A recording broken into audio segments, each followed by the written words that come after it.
please rise and join us for the pledge. I pledge allegiance to the flag of the United States of America and to the republic for which it stands, one nation, under God, indivisible, with liberty and justice for all. Thank you. And I think we're going to get started with our good news report.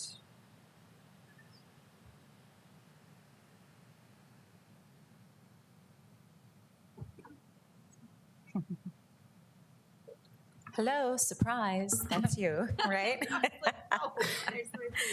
Good evening. We want to start off this evening by celebrating the nominations of two women leaders who are both among us tonight. Carrie Papke, the principal at Washington High School, and Dawn Marie Johnson, the newest member of the Sioux Falls School Board, have both been nominated for MB's Tribute to Women, that event, and in the category of humanities and education. The category is for leaders of any level of education, culture, arts, music, literature, philosophy, or religion. Nominees in each category are judged on 4 criteria area: leadership, growth, achievement, and contributions to the community. Carrie is a school leader of Washington High School. Dawn Marie as a member of our school board. Each of you see a big picture of education, but these ladies also know that nothing can be achieved unless strong relationships are built one-on-one with students, with parents, with fellow staff members, and with the entire community. So we want to just raise you up. The MB Tribute to Women happens later this month, and we want to raise you up and celebrate you. So please stand and we'll give you a round of applause.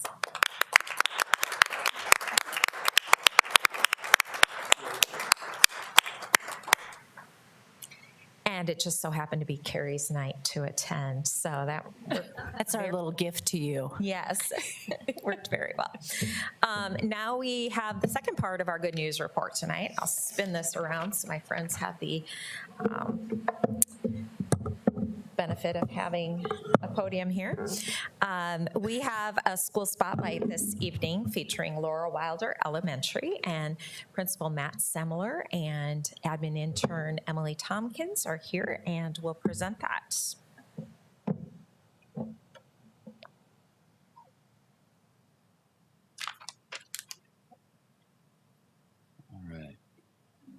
Members of the board, Dr. Stavum, and district leaders, thank you for the opportunity to come here and share highlights about our school, Laura Wilder Elementary. My name is Matt Semler. I'm in my 5th year at Laura Wilder as a principal.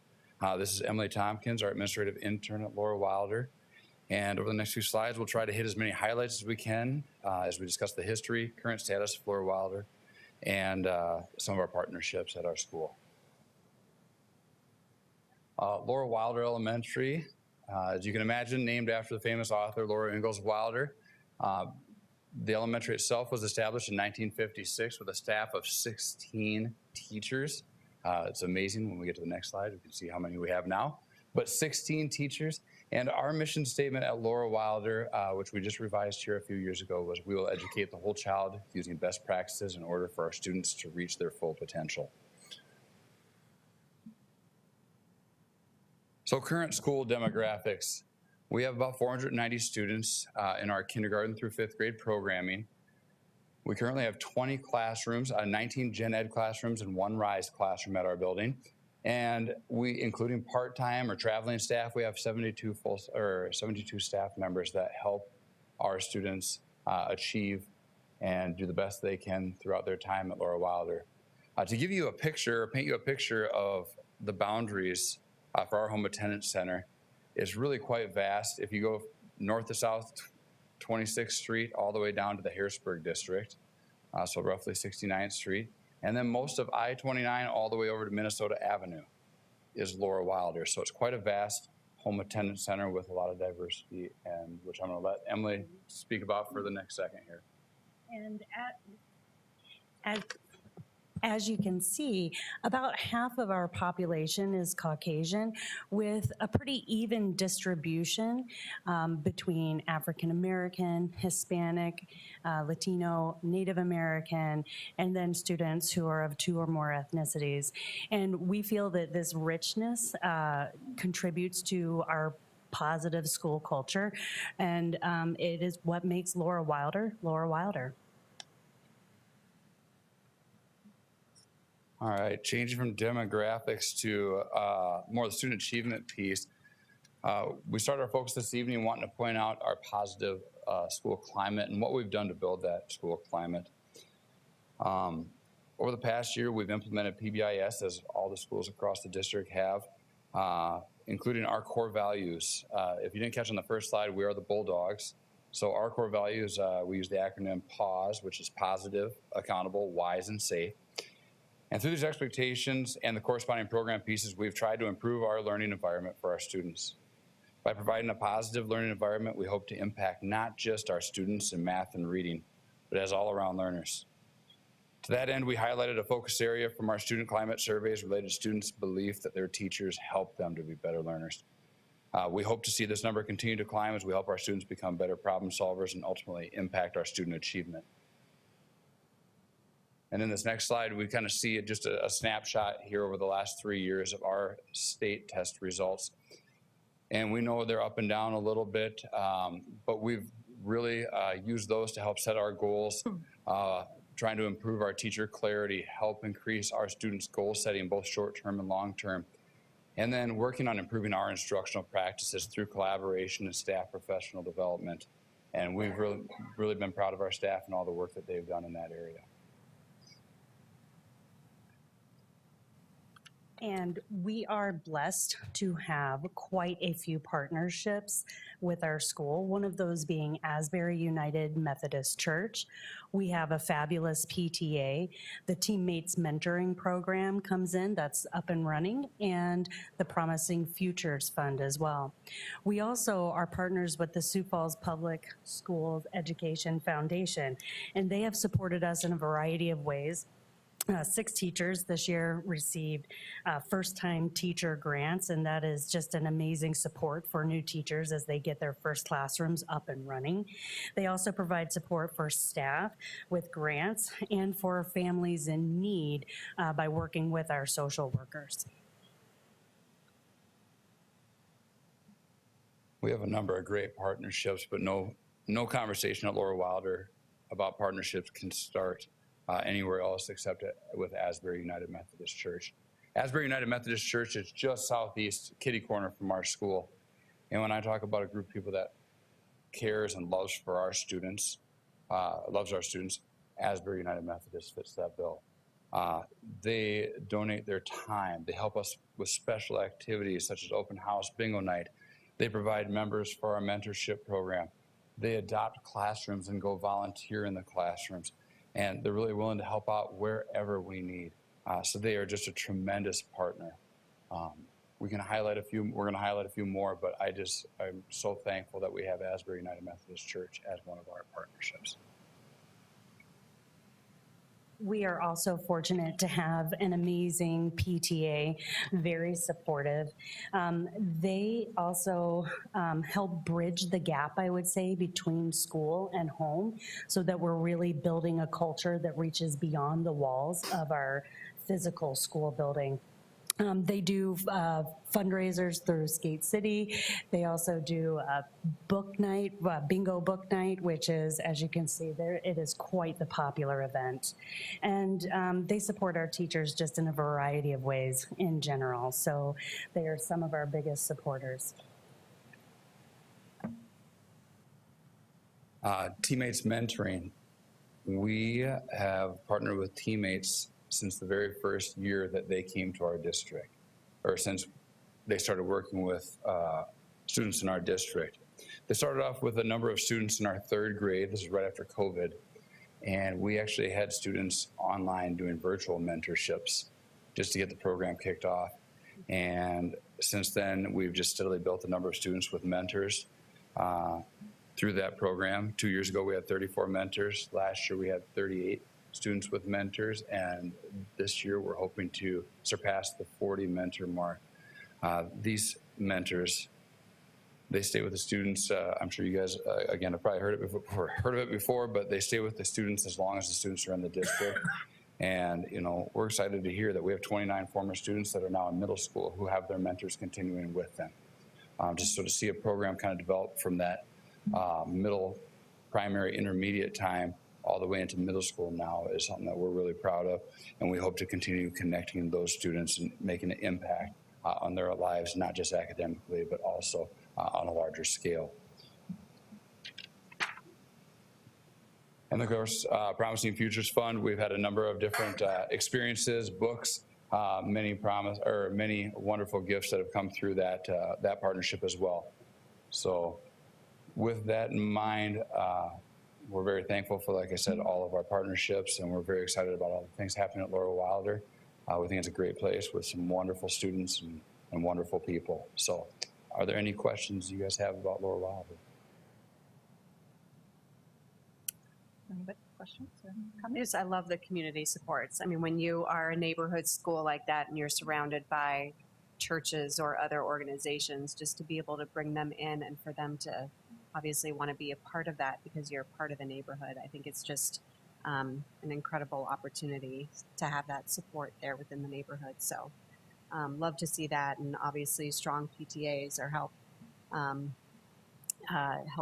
build a school and support the school in all your endeavors. So just great things to see going on there. So thank you. Thank you. quick question, just based on your home attendance area, approximately, like what percentage of your students are bused? Ooh, I'm not going to go double check. I'm gonna say just under a third. Just under 30? Oh, I would expect. Under a third. Oh, under a third. Does that sound about right, Todd? I'm gonna say we have two very full buses. We also have a RISE bus, but still, even with that, taking that into account, I would still say that's about 1/3. I was expecting a lot more than that, just based on your Yeah. large attendance area. So I would just agree with what Kate said. And I think one of the things that we were so worried about during COVID was how do we get people back into our school? And so I'm so happy to see that they, took the break that they had to, but that they just came right back in with open arms, I'm sure, to students and teachers and being supportive, and would love to see that in many of our schools, because I think that it was really hard during COVID when people couldn't come in. And I think once you kind of, I hate to say close your doors, but when you reopen them, it's hard to get people re-engaged. And so kudos to your guys' staff for, I'm sure, reaching out, and I'm sure they did the opposite to say, hey, when can we come back? But really putting that effort towards making that happen again really makes a huge impact to your students and your staff. So love to see that. Anything else, people?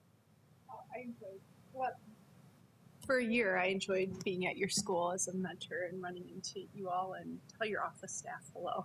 I miss not seeing them. You get to know people for sure. So great school, great kids. Thank you. And we're so fortunate to have so many wonderful mentors that do come in. It's such a blessing. Awesome. Thank you so much for sharing. Thank you. Thank you very much. All right. Can I get a motion and a second for approval of the minutes of meetings held on September 25th and October 4th of 23? So moved. Second. I have a motion and a second. All those in favor signify by saying aye. Aye. Opposed, same sign. Those are approved. We do not have anybody tonight wishing to address the board. Can I get a motion and a second for approval of tonight's agenda? So moved. I have a motion and a second, out of order, but for approval of the agenda. All those in favor signify by saying aye. Aye. Aye. Opposed, same sign. I was just too slow. Sorry, Sorry. Mark. I'll get a little faster. The agenda is approved. We have no conflicts of interest tonight. Can I get a motion and a second for approval of the consent agenda 9A through F? So moved. Second. A motion and a second. All those in favor signify by saying aye. Aye. Opposed, same sign. The consent agenda is approved. And we have one report of the superintendent tonight. Yep, and before Mr. Morrison brings the official fall enrollment report, It's just been interesting to listen to the districts that surround our district. Many are not growing. Those of us that are growing are experiencing slower growth. And there was just also an article out last week that I was reading where it just looks at the overall birth rates in the United States, which are going down very steadily.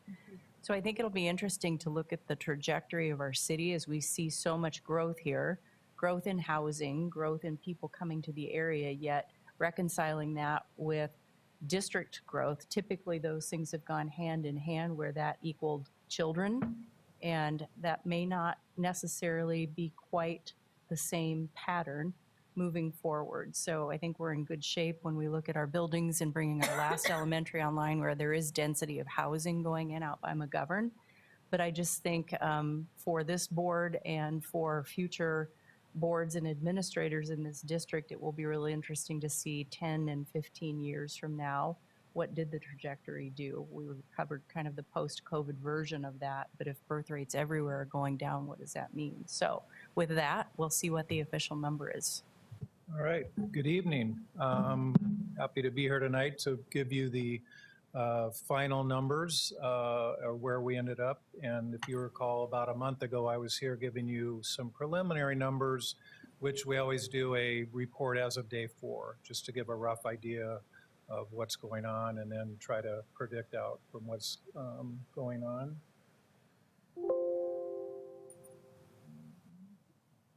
So the purpose of tonight, again, is to provide the district's 23-24 final enrollment FT numbers based on the active enrollments as of the last Friday in September, which was the 29th of September. So that's the official date where the state is giving, counting the enrollment for all their schools, make sure that there's no double counting, all of that type of thing.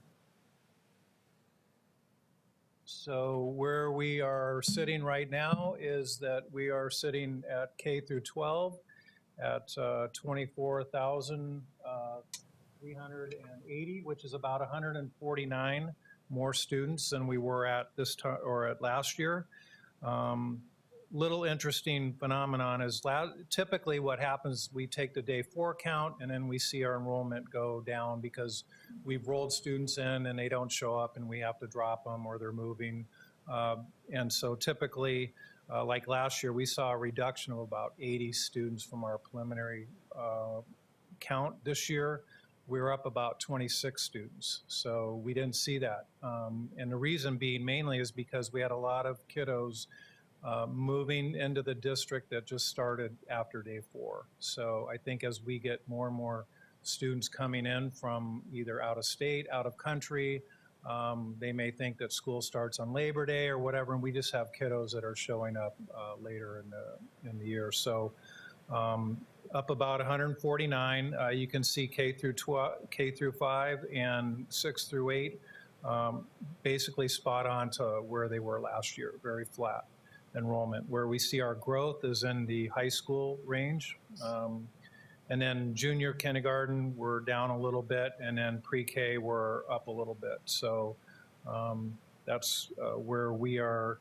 And what we'll do is for between now and October 31st, we'll keep reconciling with the state, and Dr. Sabin will sign off on our final enrollment on October 31st. But this is pretty good proxy. You can see a trend over time. You can see we're back on, after we got out of that COVID year, the fall following COVID, we're back on that nice trajectory of growth. And so we're, since that fall of 2021, we're up almost 500 students in total. So it's good to see that trajectory back up.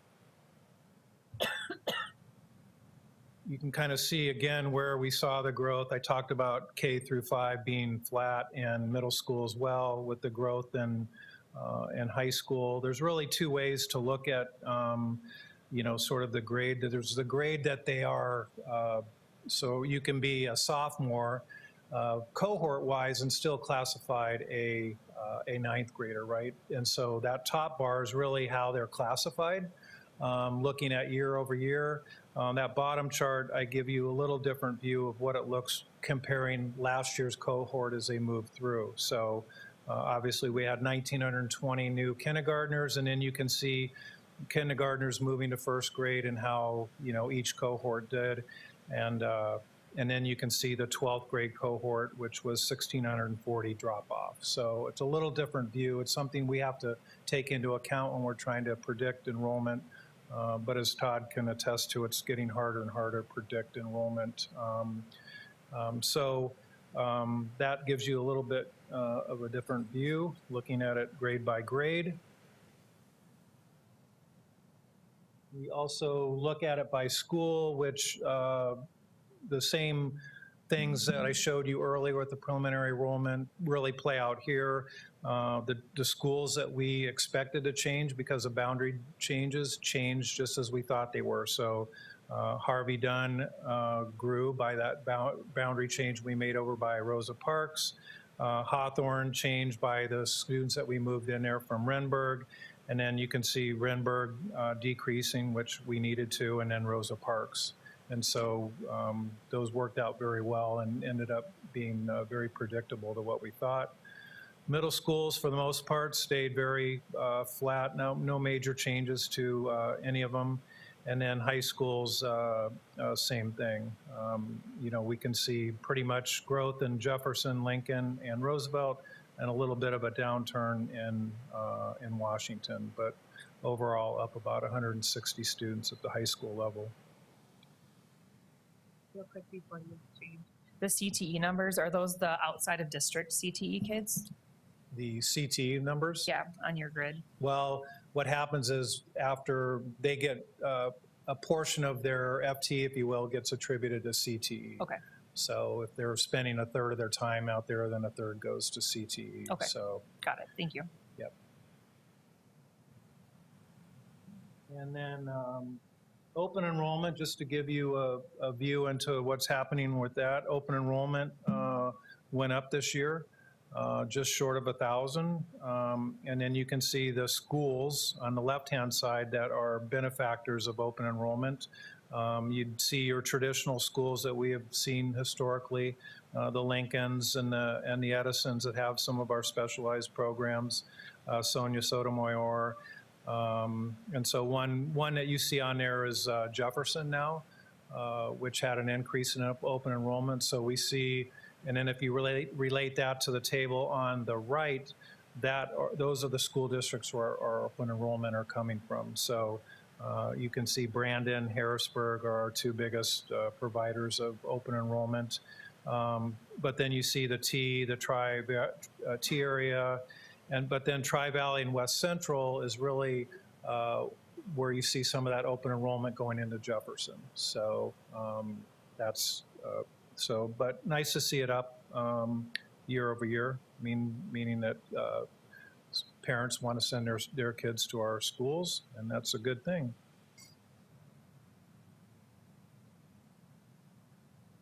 And with that, I would just ask you to acknowledge the fall 2023 final enrollment report, and I'll stand by for questions. Anybody? Questions or comments? Good. This is more of a community perspective, and you maybe don't have these numbers. But what's the demographics of the people that are moving here, since we are growing? Are they more retirees? Are they younger professionals? They don't have kids yet, and maybe you don't have that. But yeah, I do actually have something I did yesterday. I didn't include it in the report, but it's interesting. So, you know, when you see, we see a lot of, you know, even if we have 5% mobility in our district, that's a lot of kids coming in and out. So this gives you a sense of the kids that are new to our district this fall.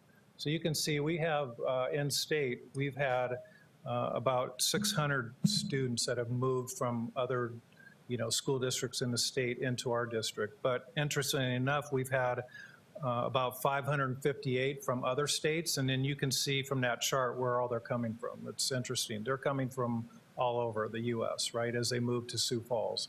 And then of the 558, there's about 162 that are from out of the country. So that's, again, one thing about it's getting harder to predict enrollment.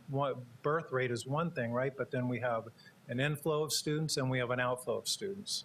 So, you know, we have 1,000 students coming in, but we have 900 going out, right? It's just very, you know, mobility is just something a urban district like us has to deal with. But they're coming from all over the country. And, you know, as far away as California and Georgia, two of our biggest states where kids are coming from. And then, of course, our contiguous Iowa, Nebraska, those types of things. So give you a little flavor for, you know, people moving to this town. Whether they're professionals or not, I don't know that piece of it, but it kind of give you a flavor for, you know, where they're coming from. And just to clarify, this is this year. This is this fall. Right, and so Students that are new to our district this fall. and people will look at this and think this is kind of an overall district demographic because I've shown this the last couple of years. This is a nice view. I'll need to steal this, but it's every year that we see this type of demographic data.